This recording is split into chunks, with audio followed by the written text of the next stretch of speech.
God created war so that Americans would learn geography. We created presidential war so they would learn history. Presidential war. What is it good for intellectual stimulation? Say it again now. Presidential war.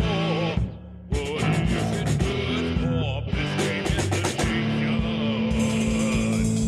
Presidential war.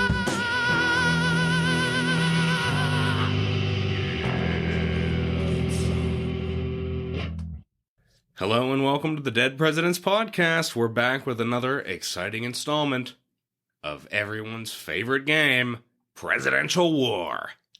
That's right. For the Dead Presidents Podcast, I'm James J. Hamilton. And I'm Stephen Lincoln Douglas. And we're ready to go to war. That's it. We're going to do some 5-card draw variety this time. We got 5 cards drawn.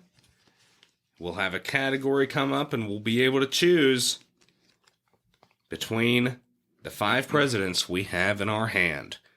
Mine, not looking fantastic, but we'll see how it goes. Depends what the categories are. In our first category, who would make the best legislator? What kind of legislative prowess do we have in our hand? Well, I have an easy go-to, but it might be a waste of a card. That's the risk when you're playing war. I'm going to go with Millard Fillmore. I went with Thomas Jefferson. Thomas Jefferson, maybe throwing away that card on this, but TJ's got it. Yeah. He could legislate. He spent time he's been legislating since the House of Burgesses. Indeed. And he's going back. The Continental Congress. Let's see. Yeah, didn't spend any time as a legislator after the adoption of the Constitution. Right. But he had great respect for Congress, deferred a lot to Congress as president. And his knowledge on it, he has the knowledge to be great. Yep. That's for sure. Served on maybe the most famous legislative committee ever. That's just it. The committee to draft the Declaration of Independence. Righto. And then on the reverse side of the coin, we got Millard Fillmore. And Fillmore, I think he's kind of a by-the-books sort of dude. I mean, he'd probably be real good. Yeah, he's a pretty workman-like legislator. Worked his way to the top. Spent a couple years in the New York State Legislature before moving on to the U.S. House of Representatives, where he served, let's see, 1, 2, 3, 4, about 4 or 5 terms. Put together a pretty impressive tariff bill. Became chairman of the House Ways and Means Committee.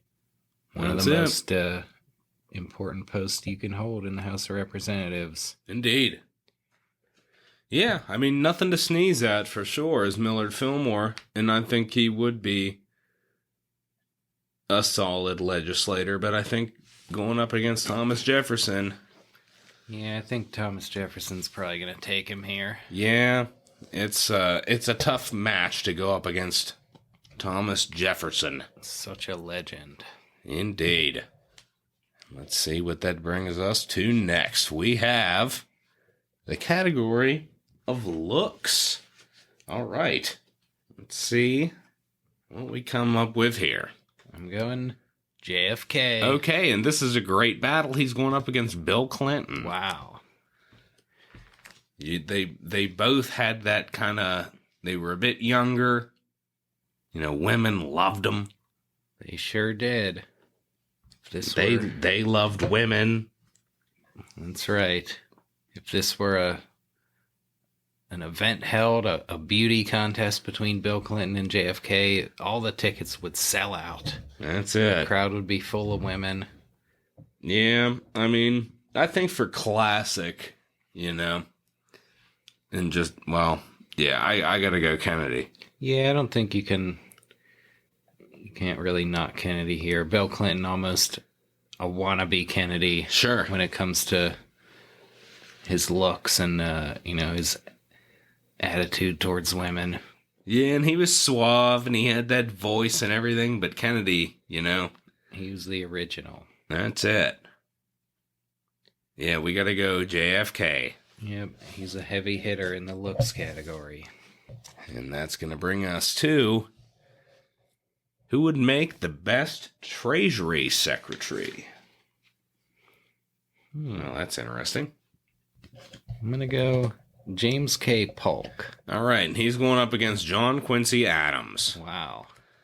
Two real-life rivals. Sure, and I was really reluctant to use Adams here because there's other categories maybe he would be stronger, but just his mind. I think anything he applies himself to, he's going to be great. However, Polk, that work ethic is unsurpassed amongst presidents. Yeah. And whatever he devotes himself to, he does it beyond 100%. So, yeah, he's pretty hands-on. He's probably working pretty closely with his own Treasury Secretary. well, that's just it. Polk kind of micromanaging throughout his administration. He was completely aware of everything that was happening under him. JQA has a brilliant mind. There's no doubt. And I think, he'd be solid. But Yeah, Treasury Secretary, I don't know, pretty administrative type post. yeah. Like JQA, obviously we had him as the number one Secretary of State of all time. Yeah. Treasury Secretary, you maybe don't need that kind of diplomatic touch. Yeah. I think Polk Yeah, it would almost seems like it would be kind of a downgrade for JQA to be there. Yeah, he's a little more of a creative type. Yeah. And then, of course, James K. Polk, known for establishing the independent treasury Yeah. during his presidency. Yeah, I'm kind of leaning towards him here. Yeah, I think that right there is a pretty substantial treasury-related accomplishment. Indeed. Kind of put in the system that would then be in place for decades. That's just it. He made it one of his handful of main priorities that he accomplished all of them. Yeah, that's the thing. I mean, James K. Polk and his dedication to the office, unsurpassed amongst any president. I don't think anybody was more dedicated to the job than James K. Polk. And I think that's gonna give it to him here. Yep. I think he'll take the Treasury Secretary category from JQA. And that's going to bring us to Best President Overall. Oof. I can't play James K. Polk anymore, so I'm going to go James Monroe. All right, and I went with Zachary Taylor. Zachary Taylor, we've talked about on the show. He's kind of come up in our estimation. Certain presidents we learn more about as we're researching for the episodes, and we're reading and compiling all this information to bring you the endless entertainment that is the Dead Presidents Podcast. Zachary Taylor, he's one of the ones that kind of went up a couple notches in my book. Yeah. And I think in yours too, James. Yeah, that's right. I mean, I didn't really know that much about him before. He only served, about a year and a half in office before he died. That's it.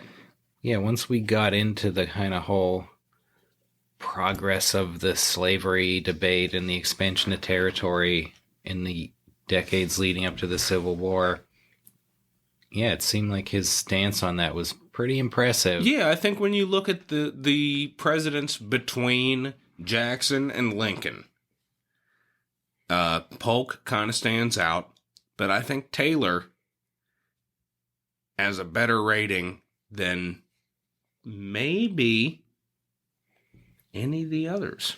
Yeah, I mean, it's hard leading up to the Civil War. It's hard to rank him because he didn't get to finish his business, but a lot of things about his tenure seemed pretty good. Would have gave you a big what might have been feeling. That's it. That's it. And considering what you had there with Buchanan, Pierce, Fillmore, Van Buren wasn't very successful. William Henry Harrison died in a month. John Tyler, very controversial, although better than some people would immediately suggest. Taylor, not too bad amongst all of them. Yeah. But then you got James Monroe. He was pretty solid. Mm-hmm. He was president during a pretty good time to be president. The era of good feelings going in. And he's not seen as the biggest intellect of his time, or amongst his contemporaries, but he does a pretty solid job. Yeah, he's a pretty able caretaker of the country when it was in a pretty good time. Yeah. Of course, promulgating the Monroe Doctrine. Right. Smart enough to put JQA as his Secretary of State and rely on his advice. Yeah. And then even the Missouri Compromise, where the good feelings came to a screeching halt. He did, get us through that crisis. And really, his resolution of that kept us in line until Zachary Taylor's presidency. That's right. Mm-hmm. Yeah, I mean, I don't think there's any question we got to go Monroe here. Mm-hmm. But, Zachary Taylor, not as bad as some people would think. Yeah. Most people probably feel it's worth a mention. Yeah, most people probably don't really think about him at all. That's it. He's worthy of some thought. And that's going to bring us to most accomplished vice president. And we don't really have a choice here. We're down to the last card in our hand. Yep. Well, I got Richard Nixon. Okay, and I've got Martin Van Buren.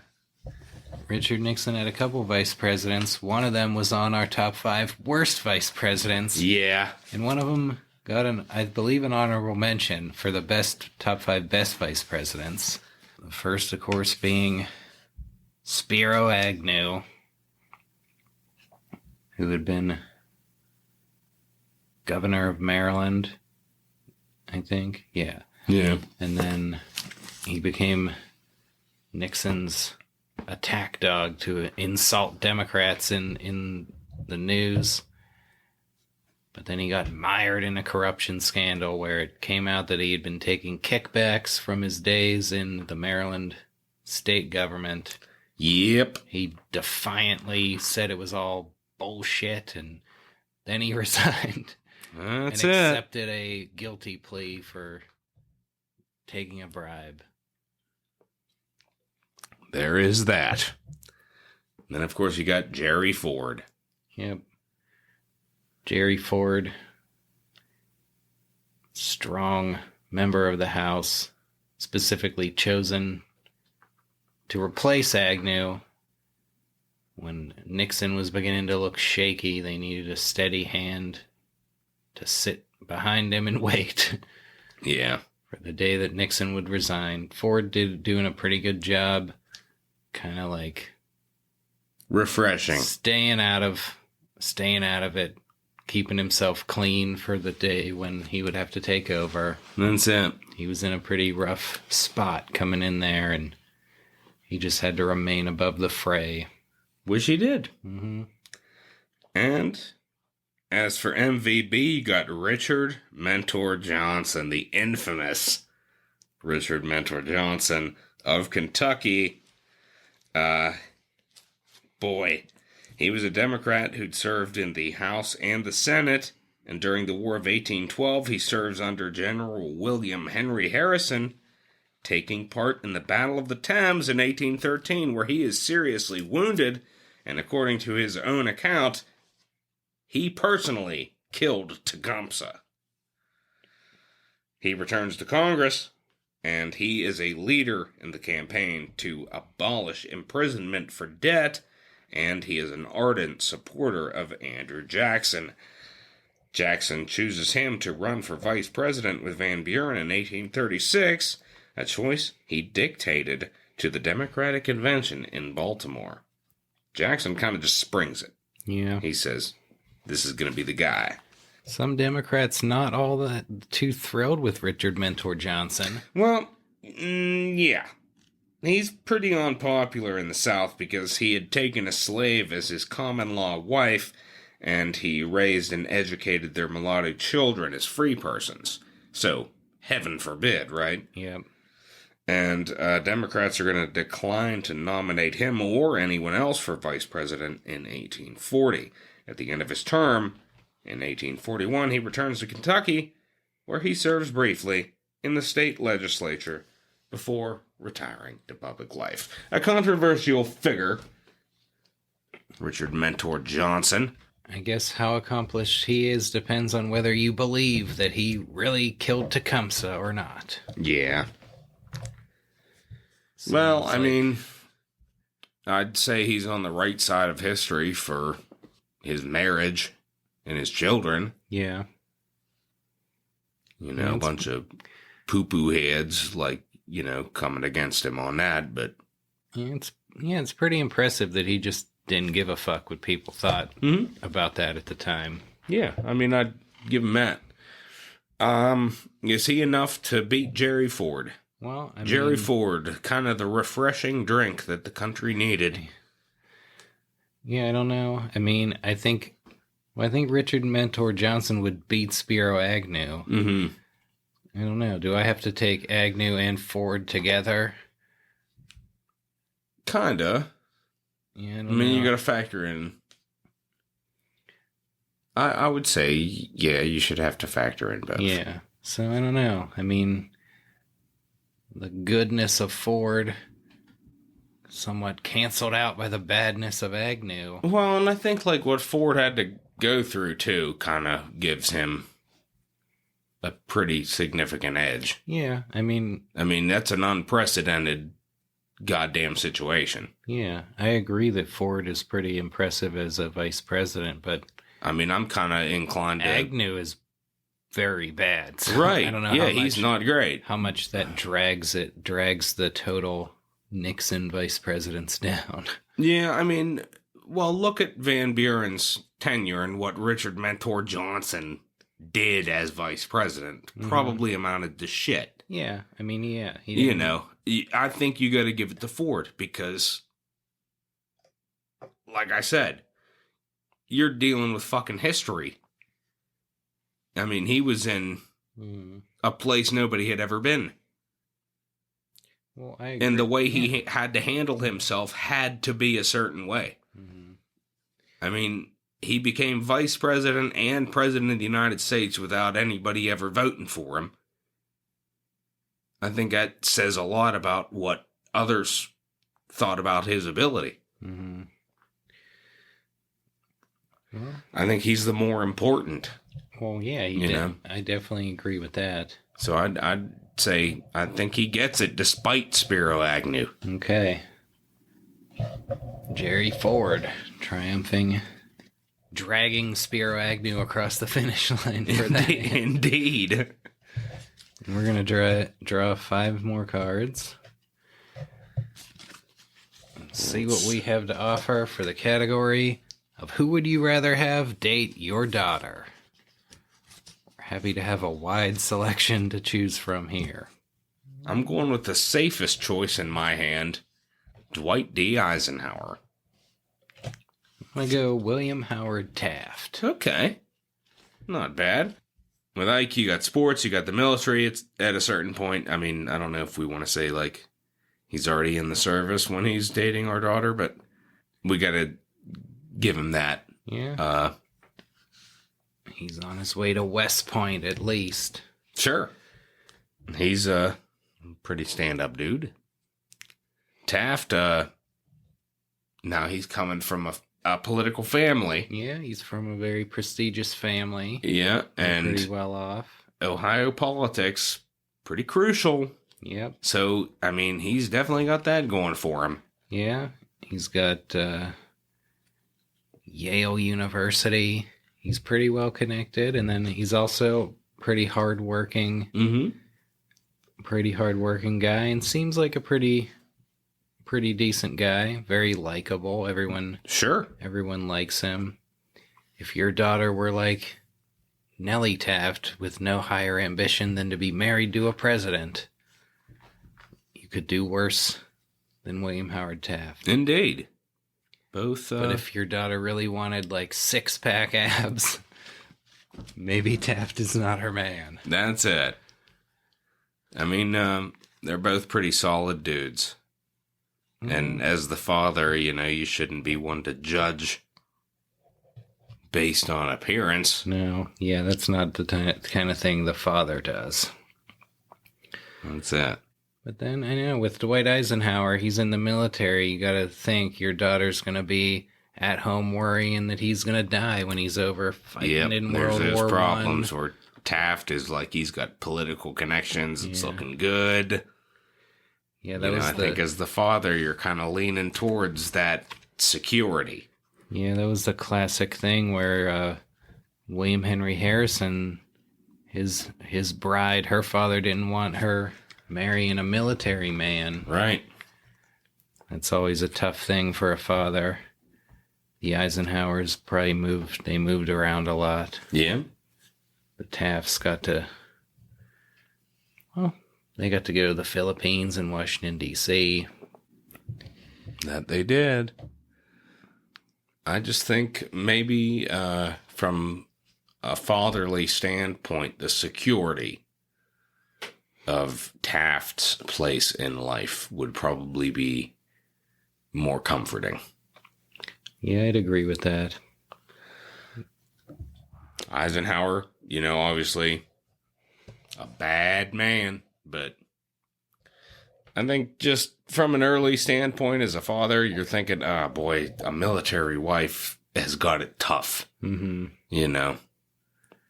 So I think we got to go Taft. Whereas a guy who wants nothing more than to be a judge, his wife would have a pretty stable life. That's it. William Howard Taft wins our daughter's hand in marriage. And that brings us to, who would you hire as your lawyer if you were accused of murder? Well, I think I'm going to have what I believe is a replay from the previous game, John Adams. Oh, there you go. That's a really good one. I went with Franklin Pierce. John Adams successfully got you off of murder last month, and now I'm hiring him for my case. Yeah. Yeah, he's going to be solid. I mean, we've talked about it. The Boston Massacre. John Adams being bad. Mm-hmm. Franklin Pierce, good lawyer. Yeah, he also has a record of getting people off in court. Yeah, I think it would be an incredible matchup, to be honest. Yeah, Pierce was very impressive as a lawyer. People would come just to watch him speak in court. Yeah. And he was very persuasive with juries. Everyone liked him, and he was good at exposing liars on the stand. That's it. Maybe he'd make a better impression than John Adams. Who knows? He very well might. Boy, in terms of the history of it, just with the Boston Massacre, you almost have to go John Adams here. Yeah, maybe. It's pretty close. Yeah. Pierce is probably one of the sneakily better guys to have in this category. I think so. But John Adams, he might be the best. Yeah, I think he might be. I think he'd be, if, you had a lineup of presidents and was like, hey, you're being accused of murder. Who do you want to defend you? I'd probably go John Adams. Yeah, he's pretty high up there. I think he's going to eke it out in a good match. But pretty close.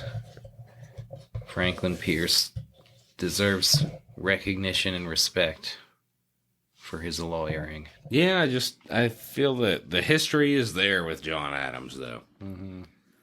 And that's going to bring us to who would win in a fight. I'm going Andrew Jackson. And he's going to win against Ronald Reagan. Andrew Jackson probably surprisingly kind of small for what you would think from just hearing about him and his exploits. He was not that tall, and he was like rail thin. Right. But he was feisty. He was fierce. He was tenacious. He was powerful. He had an inner fire, and that's it. He was a fighter. When he got pissed off, boy, he'd probably have Reagan's eyelids ripped off within a minute. I mean, Reagan... yeah, I mean, he probably had... Maybe Reagan's stunt double would have a better chance against Andrew Jackson. Yeah. Reagan known for slapping Angie Dickinson across the face, but I don't think... It's not going to work with Andy Jackson. Yeah, he wouldn't get away with that. Mm-mm. Yeah, Reagan, he probably has a bit of a size advantage on Jackson, but, you know, Jackson... I don't know that it would help him that much. He was in the military from a young age. Yeah, on the frontier. He'd come at you like a goddamn pit bull. He has so much toughness. He would fucking bite your lips off and, you know, of course, rip your ears off. And his storied reign as transcontinental champion, we all know what he can do in the squared circle, and he probably beat up Ronald Reagan pretty bad. Yeah, I think so.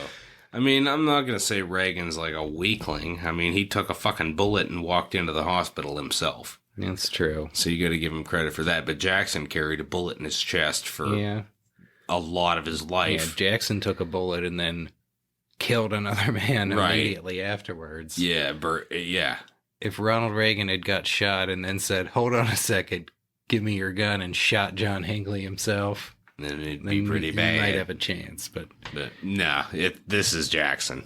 Mm-hmm. Andy Jackson winning a fight against Ronald Reagan. And that's going to bring us to, who would you pick first in flag football? God damn it, I've had some shitty choices here. Well, and not getting much better. I'm going Andy Johnson. I'm going to go John Tyler. Now, let's see. These guys are built a little bit similarly. Andy Johnson's probably a little bit more stocky than John Tyler. John Tyler kind of gaunt, but I think height-wise they're about the same. Yeah, let's see. Well, Johnson 5'10". All right, Johnson's shorter then. But he was built better than... John Tyler was a pretty gaunt dude. Yeah, Tyler was over 6 feet. I feel like Andy Johnson would be the scrappier of the two, to be honest. Yeah. Andrew Johnson, he just looks like he has like an inherent anger. Mm-hmm. I don't know. If they were the last two people on the field and I was picking, I'd probably pick Andy Johnson. I don't know. I mean, this is flag football. Right. Neither of them seem particularly athletic or known for their physical prowess. Right. John Tyler would, he was a hunter. He'd go on the fox hunts. Yeah, he'd be on a horse and, the dogs would chase the foxes out and he'd shoot them. That's not really saying much. No. But Andy Johnson, Complete Book of U.S. Presidents has for Andy Johnson's recreation, it says he enjoyed playing checkers and puttering in his vegetable garden. He also liked the circus and minstrel shows. Well, really not known for his athletic prowess. That's just it. Yeah, I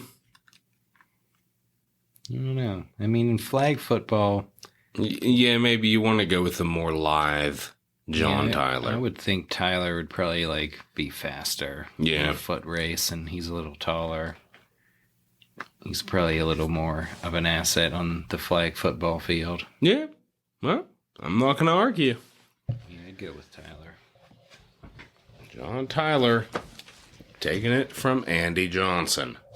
We're down to the last card in this hand in the category... Who would make the best Supreme Court justice? I'm left with Woodrow Wilson. I'm going Franklin D. Roosevelt. Wow. Okay. Wilson was such an opinionated dude. And he had such a high opinion of himself that I think he would make a poor Supreme Court justice. He would make as poor a Supreme Court justice as he would a historian. It seems like I'm arguing against my own card, but that's just, I calls them like I sees them. FDR, I don't think it's the position he was made for, but he'd probably be all right. FDR really was kind of, I don't know. He was meant to be president. He really was. His whole attitude, his demeanor, the way he spoke. I mean, yeah. He did go to law school, and he did work at a law firm. Right. It's interesting. Both Wilson and FDR went to law school, but didn't graduate. Passed the bar exam, and then only practiced law, like, very briefly. Yeah, it wasn't their calling. Yeah. They felt that they were meant for greater things. Wilson, for sure, thought that he was, meant for greater things. And FDR probably did, too. Yeah, they both thought of the law as a stepping stone into politics. FDR stepped into politics more quickly than Wilson did. And then FDR, as president, he has this infamous court packing scheme where the court wasn't going along with his stuff, so he was going to try to manipulate the court to get what he wants. Not necessarily a good attitude for someone that you'd be putting on the court. Yeah. But, yeah, it's hard to say. Yeah, I agree. I don't think Wilson would be a good Supreme Court justice. I think he is, like, a little too full of himself. Yeah. I mean, he's a little bit too high and mighty. And I think that other justices might not get their fair voice. Yeah, with him as the Chief Justice. Yeah, and I don't think Wilson would work well with the other justices. I mean, justices of the Supreme Court, they have to work together and get each other to agree to things. Right. And Wilson was never that style. Like, no, even his cabinet, clearly not. His cabinet was all kind of like second caliber men. Like, he never picked anyone for his cabinet who was going to, like, stand up to him, except maybe William Jennings Bryan, who ended up resigning. Yeah. Right, yeah. Whereas FDR, I think he's a lot more, like, diplomatic and is able to, like, get people to go along. Yeah, I think he would have a better time. I think Wilson would not be ideal.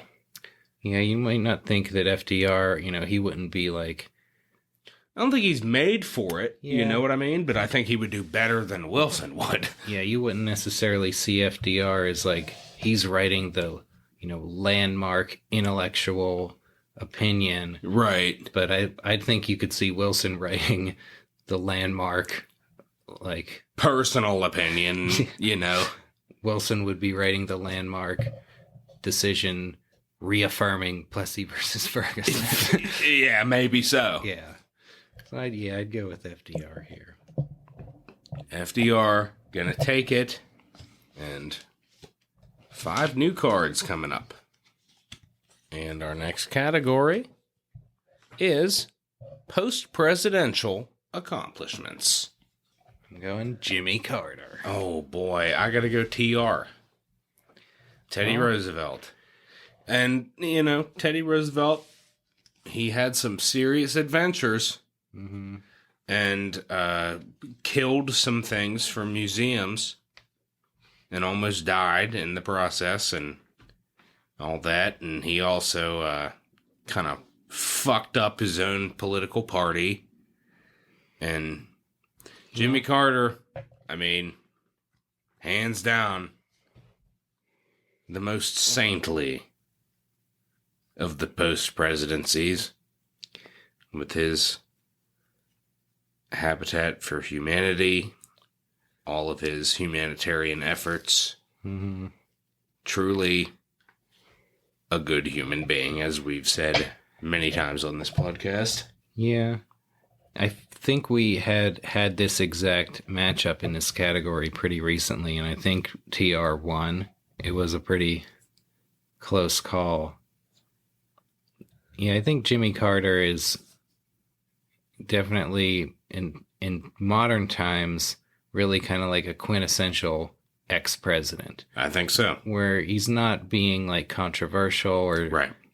delving into hot button issues. He's kept pretty much out of the political arena. He just uses his stature for humanitarian purposes. Which is incredibly noble. Yeah, so he's really setting a great tone for an ex-president of modern times. But then TR, like, maybe few ex-presidents have ever remained such a force. Right. To be reckoned with in politics. And he was certainly not about remaining non-controversial. And that's right up until his death, because they honestly thought he was going to run in 1920. Yeah, I think a lot of people thought that, and given the field that ended up running, I don't know that anyone would have stood in his way. Yeah. And he would have been president again after 12 years out of office if he had lived. And I think that's just saying something. It is. And of course, he's writing books. I mean, he's doing a hell of a lot. He crams more into his lifespan than many people could do, given double or triple the time. Yeah, Jimmy Carter has, a nice long record of quiet achievement. TR has some very loud achievements. Yeah, he's the more bombastic, I suppose. I don't know. Considering our recent discussion of the Supreme Court, I don't know if we can overturn presidential war precedent by reversing ourselves, or if we have to go with stare decisis and have TR win. Well, it depends on how you look at it, because on a national scale, TR's got to take it. Yeah. I guess. But, really on, a realistic human scale, I would say Jimmy Carter. But defines... Yeah, there's the great 3-volume biography of TR by Edmund Morris. The whole 3rd volume is all his post-presidency. Right. And if there's not a book about Jimmy Carter's post-presidency, there could be, but it wouldn't be as exciting as TR's. Well, yeah. And, Jimmy Carter's written a slew of books, and he's covered a lot of different aspects of his life. And, they're probably not as enthralling as what TR is going through. Jimmy Carter was never dying in the Amazon. Yeah. Yeah, Jimmy Carter, he's kind of what you might hope any post-president to be. TR's post-presidency is such that, you can't expect anyone it's extraordinary. But him. It's extraordinary. No one but him could have done most of that shit. That's pretty much it. And that's why I'd probably give it to him. All right, we'll go TR. Taking it over Jimmy Carter. Our next category, First Lady accomplishments. I'm going Dolley Madison. Okay, and she's going up against Grace Coolidge. A lot in common with these two, really. They're kind of, I think Grace Coolidge, more in her time, was appreciated as she really was the first lady of the land. Dolley Madison, definitely, but I think probably more so after. Yeah, both of these presidents are, not very charismatic, kind of taciturn Their type wives guys. are the polar counterpoint to them. And, these first ladies put a much more friendly face on the White House. Yeah. Grace Coolidge was super popular and all this, and it's the Roaring 20s and things are pretty good. But, Dolley Madison's saving artifacts from the White House as the British approach. Yeah. Can you beat that? Yeah, it's pretty tough. I don't think so. Yeah, Dolley Madison, just given the time that she was in, like how important like the social scene in Washington was. Well, she was the grand dame of Washington beyond her husband's presidency. Mm-hmm. I mean, she's still alive when James K. Polk is president, and she's still holding the best parties and, But yeah, that was a really important aspect of her husband's presidency. Yeah.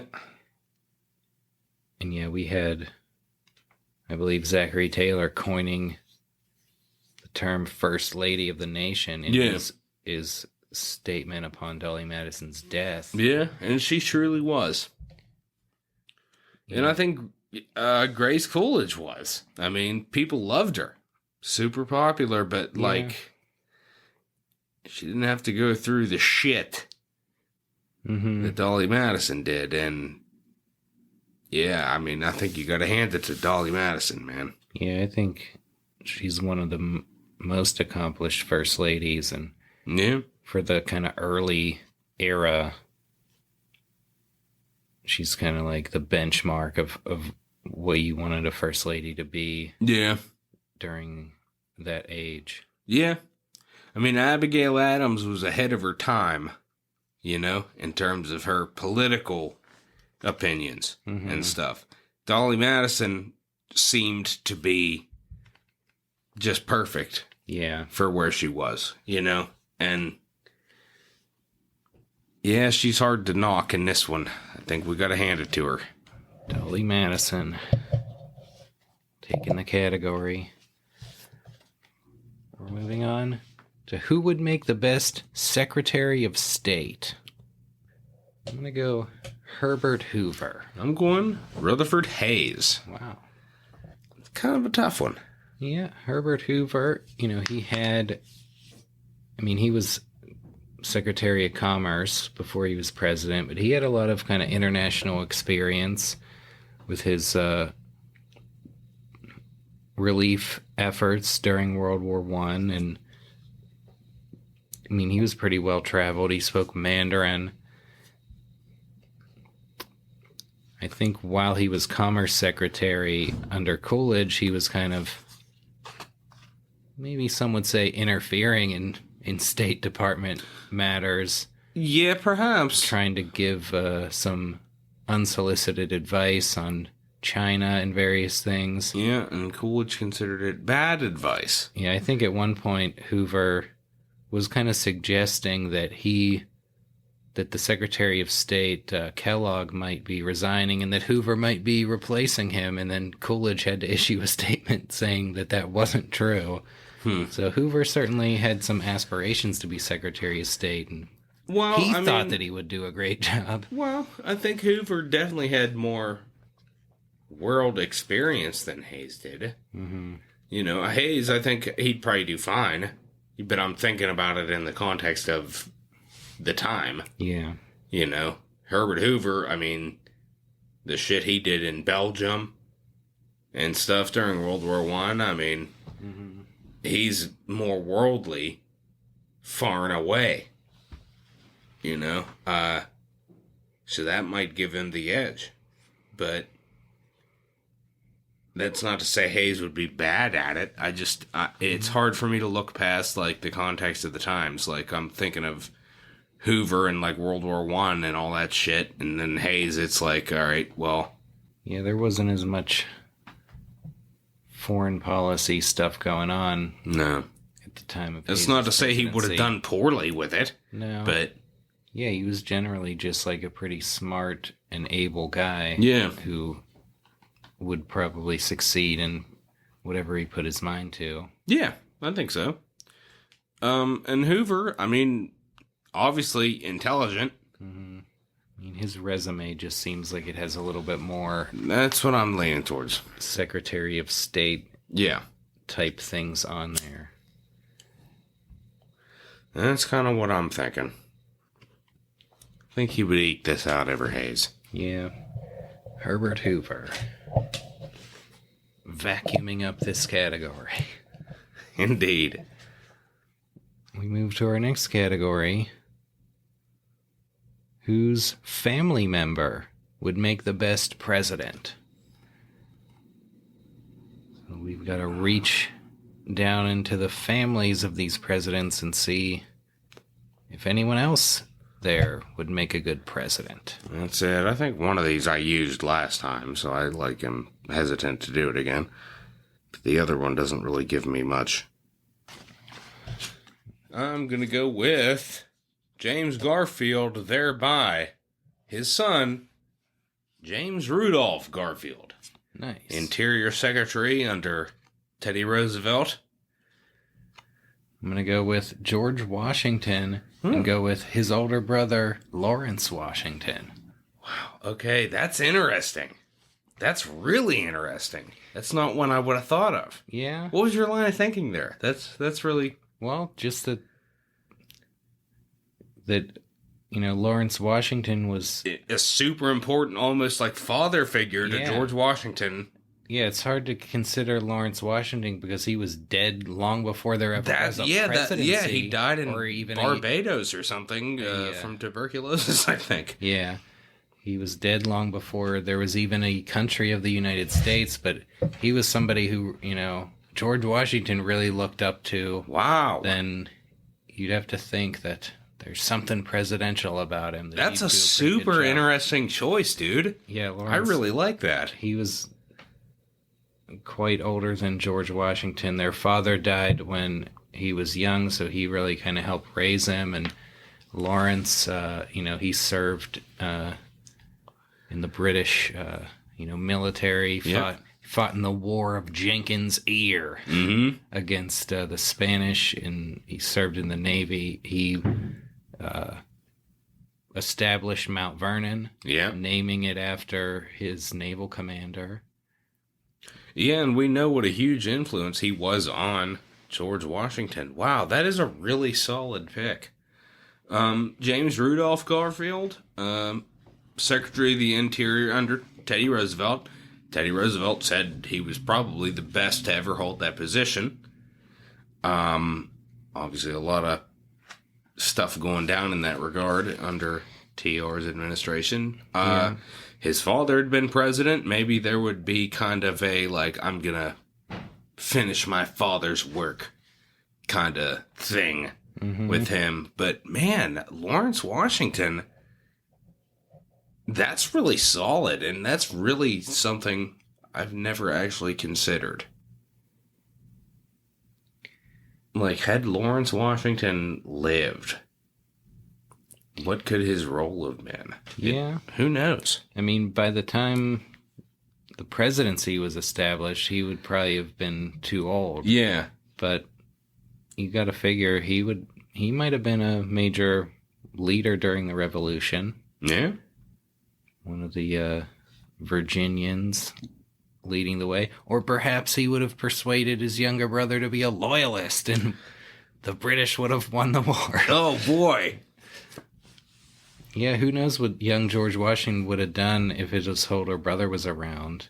When he was rejected for a commission in the British Army and he started to be like, well, fuck this shit. Yeah. What kind of advice would Lawrence have given him? He might have been right on board. That's really cool to think about. Man, I think James Rudolph Garfield would probably be fine. Lawrence Washington is the way more intriguing choice in my mind. I'm leaning towards him. Yeah. Yeah, I can't disagree with that. I didn't see that one coming. Yeah, you just got to think if George Washington was looking up to him and modeling himself after his older brother, he had to be pretty special. It's Lawrence out of left field. Gonna take it. Lawrence Washington, a possible president. And we're down to the last card in our hand. And it is going to be played in the category most underrated. Oh boy. I've got Grover Cleveland. And I've got Benjamin Harrison. Two intimately connected men. That's it. Who went up against each other in 2 presidential elections. So let's see. Splitting the difference. Where they're at in this silly ranking. Yep, the C-SPAN historian amalgamation of rankings from 2017 has Benjamin Harrison ranked 30th, Grover Cleveland 23rd. Wow. Cleveland seems kind of low on there. They have Cleveland beneath Grant and John Quincy Adams. Just immediately preceding him there. So that kind of says something. Well, they have Benjamin Harrison below Jimmy Carter, as well as James Garfield, just above Zachary Taylor, and also above Hayes. Why is Hayes at 32? Yeah. No. This fucking list, man. I guess I could see why some modern historians might not be enamored of Hayes, but Benjamin Harrison... Hayes was one of the ones I thought came up in my estimation after we researched him and did his episode. Yeah.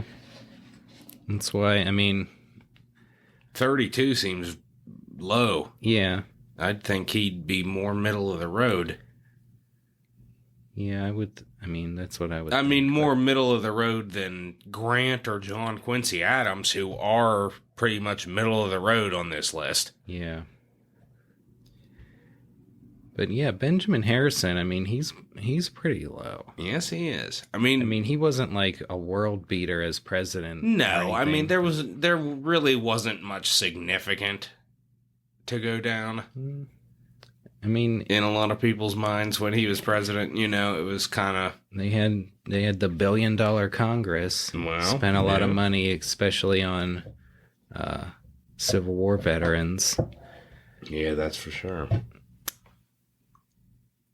But then, they had the Sherman Silver Purchase Act that didn't really help things heading into the Panic of 1893, and Grover Cleveland had that repealed. Yeah. Yeah, they both seem low on here. I would agree with this that has Grover Cleveland ahead of Harrison. Yeah. By a solid little margin. Mm-hmm. But to have Grover Cleveland sandwiched between Taft and Grant seems almost ludicrous. Yeah, well... Who the fuck are these historians? I don't know. Woodrow Wilson's not one of them because he's only number 11. He's only number 11. He would have himself at probably... He'd be in... number 1 or 2. Oh, he'd probably be... Well, look at those early polls. He would definitely put himself above Abraham Lincoln. He personally might, but early historians thought a lot fucking higher of Woodrow Wilson. Yeah. Yeah, wow. In the original 62 poll, Wilson was ranked 4th. And then in the 1982 redo, he was ranked 7th. Yeah. But, we're not really talking about Wilson. Anyway. Well, I guess we're just talking about... I'm just pointing out how stupid this fucking weird list is. Yeah, I don't know. We've brought it up multiple times. Who's more underrated on here? Grover Cleveland. Grover Cleveland doesn't... Yeah, I'd agree need with to be that. in 23. I think Benjamin Harrison doesn't need to be at fucking 30, but... You could see Benjamin Harrison being a little bit higher, but Grover Cleveland, he should also be at least a little bit higher, and there's probably stronger reasons for that. He should definitely be higher than somebody. I'd say that it's easier to overlook Benjamin Harrison than than Grover Cleveland. Yeah. He shouldn't be overlooked. But, I mean, some of this shit is ridiculous. Well, maybe the next time they do these rankings, they'll consult us. Well, we ought to just do it. We ought to make our own authority. Presidential tier list ranking video. But, yeah, let's go Cleveland here. Yeah, I'd give it to Cleveland as being more underrated than Benjamin Harrison. What a silly list. Drawing another 5-card hand with which to do battle in the category pre-presidential accomplishments. I'm going George H.W. Bush. Alrighty, that's a good one, but I think I got a pretty much can't lose here with Ulysses Grant. Wow. Yeah, I think you got me there. Yeah. George H.W. Bush. He did a hell of a lot. Yeah, he had a pretty varied career. He's a veteran. He runs the CIA. He's a vice president. Yeah. He's important. He was in the House. He was the U.S. ambassador to the United Nations. He was envoy to China. Yeah. He was, I believe, chairman of the Republican National Committee for a spell there. There's all kinds of shit, but in that list, you didn't mention that he won the Civil War. That's true. I mean, not single-handedly, yeah. But, I mean, Grant, I think you gotta give him credit for the fucking Civil War, dude. Yeah. George H.W. Bush. He's one of the most important figures in American history for that. Yeah. Even if he had never become president, people would still know who the fuck Ulysses S. Grant is. Yeah. George Bush, he never resigned from the army in disgrace due to drunkenness, but Grant got back in the army and at a time when there was... Maybe Grant's drinking wasn't the problem. Maybe the army was the problem. That's right. Well, that's true. I mean, yeah, that's a tough one because Grant, like I said, you talk about the Civil War. He is almost like a figure that you can kind of forget that he was ever president, and just focus on him as General Grant. Yeah, I mean, if you can, you get into the Civil War, there's dozens of iconic generals. Yeah, and Ulysses Grant was practically head and shoulders above everyone else in terms of what he accomplished. He was a bad man. Lee, has his fans, and he was pretty great in his own way, but Lee said that he searched the annals of history and found no general superior to Grant. That's just what it. Lee said. And where so many other Union generals had failed, Grant succeeded. Just a fucking badass of American history. Mm-hmm. You gotta hand it to him. Well, we're gonna hand this category to him. We're gonna move on to the next category. Oh, too bad you don't have Grant, because this is who would make the best military general. Damn it. Hopefully you have another general in your hand. Indeed, I do not. I got somebody that might be good at strategery. And people that might be good at ignoring an outbreak of war. There's one fair candidate here. Well, I'm going William Henry Harrison. Well, there you have it. I went William McKinley, who actually did have Civil War experience and was known to be brave, daring. He's running through supply lines, like straddled on the side of a horse hanging on, under gunfire. He's a brave dude. He's getting some things done. Yeah. Now, that just basically makes him a better soldier. Mm-hmm. If he ordered people to do that, maybe they'd be like, are you fucking nuts? Well, McKinley, he was very successful as a kind of low to mid-level officer. Mm-hmm. Served very bravely, very distinguished himself. But he never got up to the level of a general.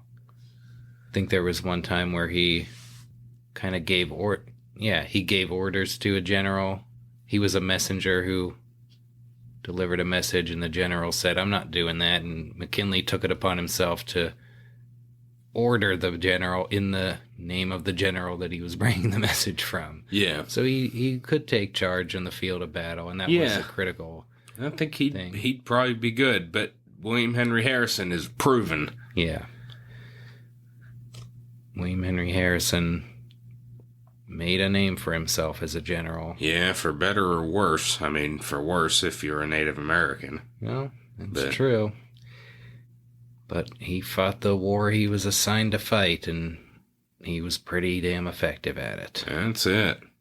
I think Mr. Jefferson's hammer. That's exactly it. And Mr. Madison's. Mm-hmm. I think he's going to take it here.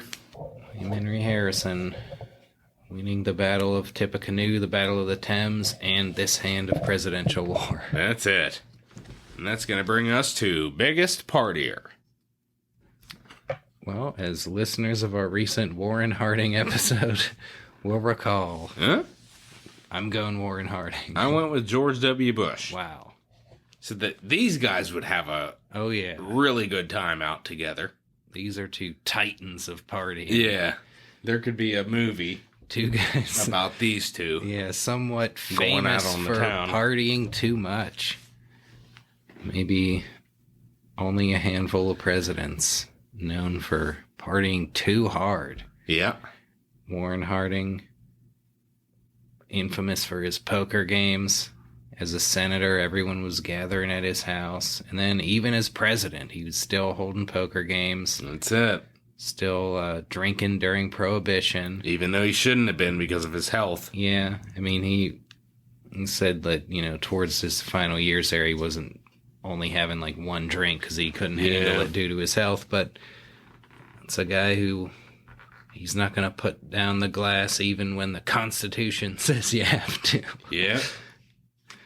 And George W., we've talked many times about his exploits. Yeah. We know that he's a man who could get down. Mm-hmm. Yeah, he partied so hard. He had to put down the bottle even though the Constitution allowed it. He couldn't take it anymore. He had to quit drinking, but he definitely had a good run. Yeah. He was on our top 5 drunkest presidents. Mm-hmm. He was banned from Princeton for tearing down the goalpost after a Yale football victory. Yeah. He partied hard. He did. Maybe harder than Harding. Yeah. It's a difficult comparison. Harding also partying pretty hard with the ladies. Yeah. There is that differentiation to make. Warren Harding, obviously, not known for his marital fidelity. Yeah. He was pretty reckless about... Indeed, he was. Getting it in. George W. Bush, I mean, being a faithful husband to Laura Bush, despite his partying, I feel like George W. would be more like party scene. Yeah. Harding would be like, you're having some drinks and playing cards and smoking and that sort of thing, and maybe he's doing like some shit like on his own that's kind of reckless and kind of, could be identified as partying. But I feel like in a party setting, I picture George W. Bush more than I do Warren Harding. Yeah, this is a tough matchup. Because Harding, when he was a senator, he had like the party house. Like he's where like you want to be if you're that's true in Congress. That's maybe a kind of slightly different kind of style of partying than Bush would have been doing as a younger man. Yeah, I'm thinking more like college fucking parties and shit, and Bush being like, woo! Yeah. There's a story like Hunter S. Thompson told the story that he was at a Super Bowl party in the 70s and George W. Bush showed up to buy Coke and ended up passed out in a bathtub. Called him a gilded Coke dilettante, I believe. Yeah. Yeah, Bush, I mean, he partied so hard that he had to stop. Mm-hmm. Harding never stopped and died young. Yeah, that's true. Yeah, this is a good matchup. Yeah, I feel like I might want to give it to Bush. Some of Harding's activities, like, I don't know that, like, cheating on your wife for years is necessarily partying. Yeah. There's a certain kind of aspect of it, but when you have to be, like, secretive about it. Yeah, that was my kind of thing. It's not as much of a doing party. more, like, discreet shit. Mm-hmm. You know, that could be loosely considered, like, oh, he's a partier. But George W. Bush would be, like, drunk doing, like, karaoke. Like, I get knocked down, but I get up again. Yeah. You know? Yeah, you could definitely see him doing that. Right. Yeah, I mean, this is definitely a close matchup, but I'd give it to Bush.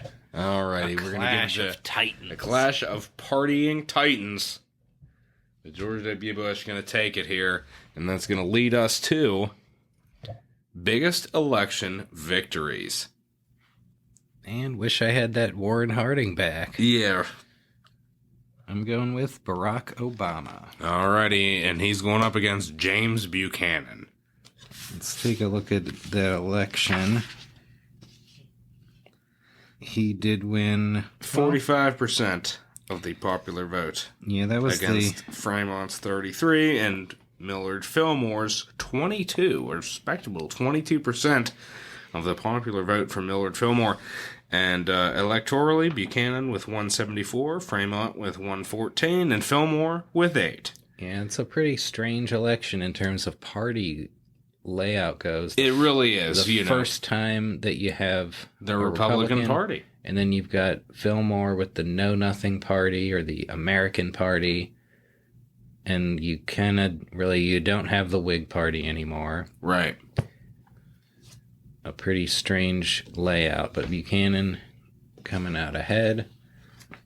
And of course, Barack Obama, 2 pretty solid electoral victories. Yeah.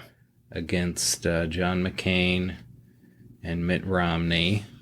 Let's see, 2008, he won 52.9% of the vote. Electoral College came down 365 to 173. Oof. That's a pretty big victory. Pretty crushing. Yeah. And then 2012, he gets 50.6% of the vote, and Electoral College 332 to 206. A little bit less, but still pretty solid. Mm-hmm. Yeah, Barack Obama. Yeah, presidentially, he takes the cake here, and of course these guys had been in the Senate, and Buchanan had been in public office for a hell of a long time. Yeah. He was kind of a dude that was always around. Yeah, certainly guys from 2 very different eras. Yeah. But Barack Obama, I mean, that's pretty impressive in terms of... It definitely is. Really, I mean, there's no question he wins If here. you look post-World War II presidents, I think you got Obama, Reagan, and Eisenhower are the most electorally successful. Because you got, George W. Bush wins 2 terms, but his victories were both squeakers. Yeah, Reagan's were huge. Reagan was definitely the biggest. Eisenhower, 2 pretty solid victories. Yeah, and Nixon's second was actually really big. Yeah. And that's regretful because of the break-in. Yeah. Because it was so unnecessary. Yeah. At first, I didn't think of him because I was thinking, who are all the 8-year presidents? Yeah. But he did win two elections, So, including a very crushing victory. yeah. But Barack Obama, the most electorally successful president since Reagan. Yeah, that's absolutely true. He's going to take it from James Buchanan. Indeed. Down to the last card of this particular draw. Let's see what category we got. We have who would make the best attorney general? And let's see who we're left with. I'm left with Chester Arthur. I am forced to play the only option that I have, Abraham Lincoln. Okay, well, I think Chester Arthur would make a great attorney general for himself. Yeah. Given a certain point. Mm-hmm. If he was the attorney general and was like, oh, yeah, you got to investigate yourself for all this shit at the customs house, he'd be like, okay. The investigation reveals I didn't do anything. Nothing bad happened. Yeah, I mean, yeah, I can't picture Chester Arthur as attorney general, but a lot of people couldn't picture Chester Arthur as president of the United States, okay? So, there's that. Yeah, that's the thing. I mean, Arthur, he was a lawyer. Right. And he was, just pretty skilled at what he did. Yeah, I mean... He was a masterful administrator. I think he was the best at the public side of it. Yeah. The backslapping and the... Mm-hmm. Some of the political small talk and things like that. He was good at organizing. Sure. I mean that's the biggest of New York. The biggest political machine in the country. Yeah. And he's one of the top guys. Yeah. He had to know what he was doing. Yeah, you figure like a guy who just would be able to run a cabinet department. He'd certainly be on top of things. But you got to figure, would you have let's picture you got Attorney General Chester Arthur serving under President Roscoe Conkling. Right. That's probably not necessarily the admirable Chet Arthur that you'd get. But if you could get the Arthur that ended up becoming president and felt like he had to rise above his past. That's the thing. He'd have the skill. Yeah, he's unique here because he really did that 180 when he became president. Mm-hmm. You know what I mean? I don't think he ever expected to be president. Yeah. And when he found himself in that position, it was like, oh, fuck. Like, I gotta try and, I gotta try and do good. I think that him as Attorney General would probably depend on the quality of the president that he's serving under. Agreed. Because if it was someone like unscrupulous, then you'd figure he would do their bidding. Line. But if he had to, he could be good. Mm-hmm. And then you got Abe Lincoln. Honest Abe. Yeah. Who? No one ever said honest Chet Arthur. Right. Maybe as a joke once. Yeah, that's exactly right. Yeah. I mean, I think Abe Lincoln certainly would handle that job. Yeah. And well. Lincoln, a very skilled lawyer, dealt with a lot of legal issues as president. Indeed. A lot of tricky issues like suspending habeas corpus. Yeah. Like the legal status of the southern states, the governments that were set up under them late in the war. He had some pretty unprecedented shit to deal with. You got to figure like a President William Seward turning to his Attorney General Abe Lincoln and asking, what can the presidential war powers do about slavery? Yeah. But Lincoln, he cooked that up all on his own. That's a good way to look at it, man. Emancipation Proclamation. A guy who, was very, he made a name for himself speaking out for, like, the cause of moral right. And he's also, just in general, a good lawyer and great at what he sets his mind to. That's for sure. Great in court. An ideal attorney general. Yeah, he's got that wit about him. I think he's going to take it. Abe Lincoln, attorney general. It looks like that's going to bring us down to our last two cards, James. In our final two categories. That's right. It all comes down to this. First up, best educated.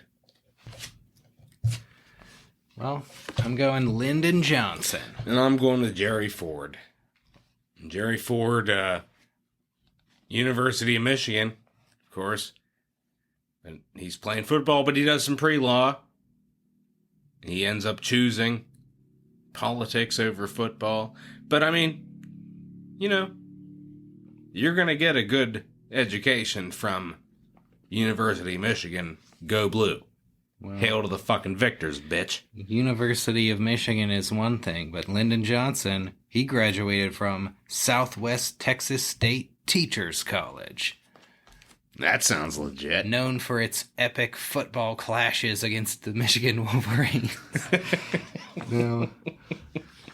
It sounds kind of like Indiana Basin Silt College. Yeah. But not to badmouth Southwest Texas State University Teacher of College. American Samoa. Yeah. Go Land Crabs. Indeed. Lyndon Johnson, he graduated from, Southwest Texas State Teachers College. Went on to study briefly at Georgetown University, studying law. Not necessarily known as the greatest student, but he got himself through. Yeah, Took a couple years off after high school before he went to college. I mean, Ford, I think the education was there. This here says that Ford graduated in the top 25% of his class at Michigan. Tried to get into Yale Law School, but he was denied admission because he was a full-time football coach. I think, and then he did get accepted, and it looks like he graduated. So maybe he graduated from Yale Law School. That's a pretty impressive education. Well, yeah, it is. Even the hosts of the Dead Presidents podcast learning new things. Yep. All the time. Well, we're not going to know everything there is to know about Ford until we get up to the Ford episode. That's just it. But yeah, this here says that he actually graduated in the top third of his class at Yale Law School, a class that included future Supreme Court Justice Potter Stewart. Well, that's pretty impressive. Gerald Ford, sneakily very well educated. Yeah? Well, I mean, I wasn't going to knock the University of Michigan. Come on, man. Mm-hmm. I knew, that was kind of he's probably going to win here. But, the thing was, his focus in Michigan is more football. Well, that's also an education of its own. Indeed. But I think it's enough to give him the edge over LBJ. Well, he's going to beat LBJ there. And that will bring us to the final category. Here we are, down to the wire with First Lady looks. And I'm going with old Bess Truman.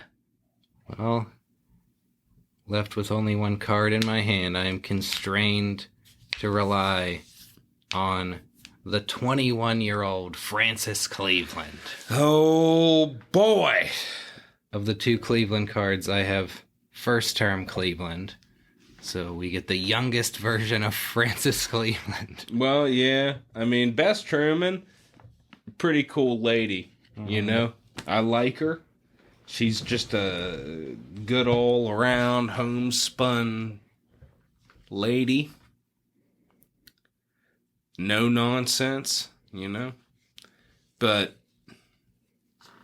in the looks department, I think Frances Cleveland gonna take the cake and eat it too. Or feed it to her husband. Yeah, he'll probably eat it. She's watching her figure, Right. which is pretty impressive already. Yeah. Yeah, I think that's, Well, don't want to be cruel to Bess Truman, but she doesn't hold a candle to Frances Cleveland. Yeah, well, when you have the number one on our top 5 cradle robbing presidents, the collateral benefit is a very young and attractive first lady that only a sitting president could land. That's it. Grover Cleveland gonna walk away with it along and arm in arm with Frances. And that'll bring us to the card count.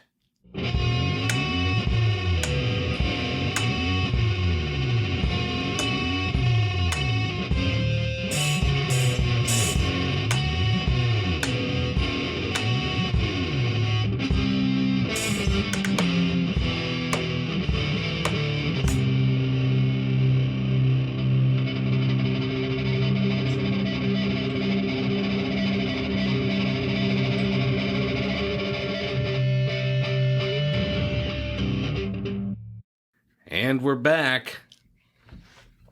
And it's probably no real surprise at this point that I have been defeated once again. But boy, this time I've been soundly whipped, finishing with only 12 cards. And I got 32. There you go. If you're keeping score at home, you already knew that. Yeah. So most of our listeners sit by the episode with their scorecards, keeping track. Right. And this is, maybe one of the more lopsided victories in presidential war history. Normally, for sure. it's kind of a coin toss. Yeah, sometimes it's a little more close. It's usually pretty close.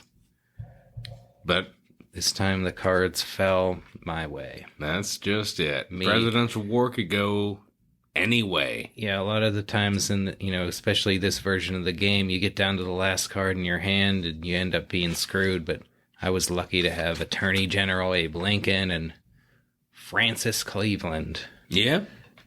And lots of other good draws for me coming in this game. That's for sure. But, we don't look at it as Jim won and Steve lost. It's more like we had a nice time and our listeners are the victors. Indeed. Because they've gleaned a couple niblets of presidential knowledge. It's always our goal. Yep. Just trying to let you suckle at the presidential teat. And that'll do it for this, another scintillating installment of Presidential War. That's just it. For the Dead Presidents Podcast, I'm Stephen Lincoln Douglas. And I'm James Shea Hamilton. Thanks for listening, and we'll catch you next time.